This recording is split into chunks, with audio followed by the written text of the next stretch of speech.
Hello, Jed Gottlieb from the Boston Herald. I am here with Susan Cattaneo for another Guest-Listed Guitar. How are you? I'm good. How are you? Good. So I want to talk a couple things with you. I want to talk songwriting, and I also want to talk about writing with other people and teaching songwriting. Because I don't know, maybe I've written like 5 songs, and only once with another person. And the only thing was I was like, hey, here's my song. And they were like, you know, it'd be kind of cooler if you did this. And I was like, yeah, okay. And then I was like, I guess we collaborated.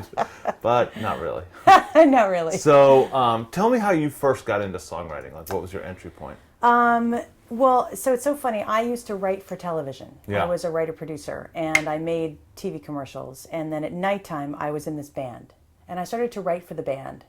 But it never really occurred to me that I was a songwriter. I was just a singer. Yeah. And then we ended up coming to Boston, and my brother-in-law went to Berkeley. And I already had a degree, like I already had a whole career. And I quit my job and went to Berkeley as a student. Yeah. And I guess because I'd been writing so much, I discovered the songwriting department. And it was kind of like, that was it for me. I just started, like, it was like I'd found my home. Yeah.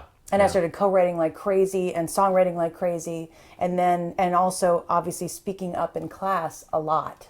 And you know, then students were kind of approaching me outside of class to help them work on their songs. And so my professor eventually said, you know, I think you'd be a really good teacher at this. And so I started teaching in the songwriting department right after I graduated. Is there like initial advice that you offer like right off the bat, or are you more like, bring me your songs and we'll talk about them?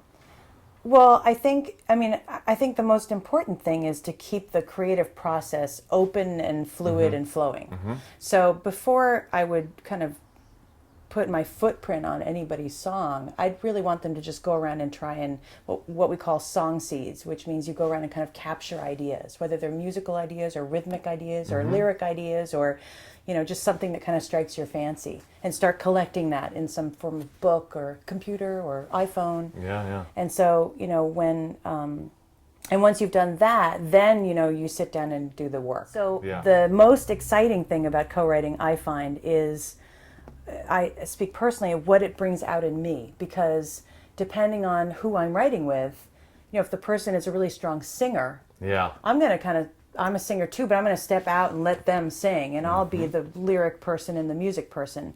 And then if they're a really strong, you know, guitar player or a piano player, that's going to be their job, and I'll do the heavy lifting on the writing side. You know, one of the first things I learned is, you know, you never say no. You never say no. Get in with a room with somebody, and whatever idea comes up, you don't want to be like, oh, let's not do that, which I used to do, because I was so new at it that, you know, I couldn't keep it out of my face if I didn't like it. I'd be like, I'd make a face. It was terrible. Yeah. So I learned very, very quickly that shuts people down creatively. You know, and you leave your ego outside the room.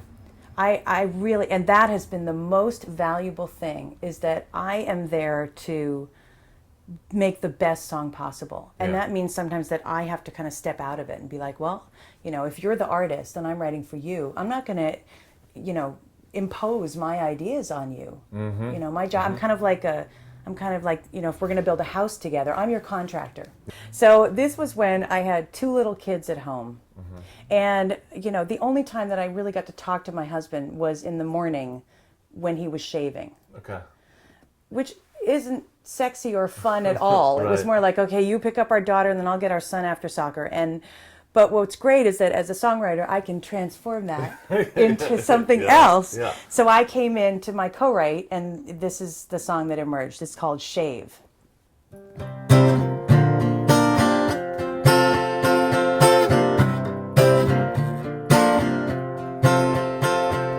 6 a.m. hits me like a freight train, alarm clock wailing like a demon gone mean. Clinging to the bed, I start negotiating 5 more minutes on that last string. Then I hear the water running, baby, I come stumbling in with my head in a haze, just to watch you shave.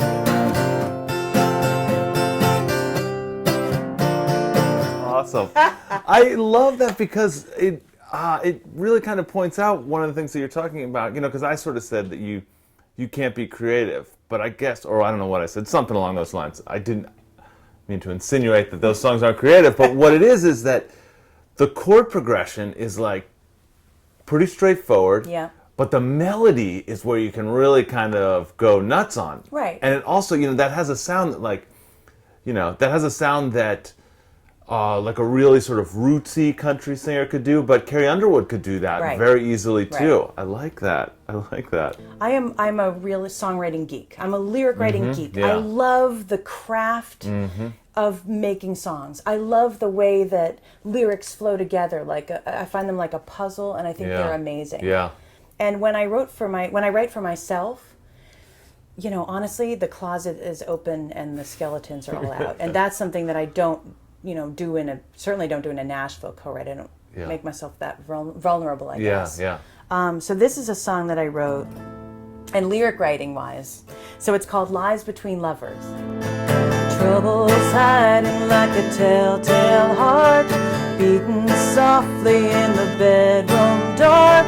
Watch the world as it falls apart.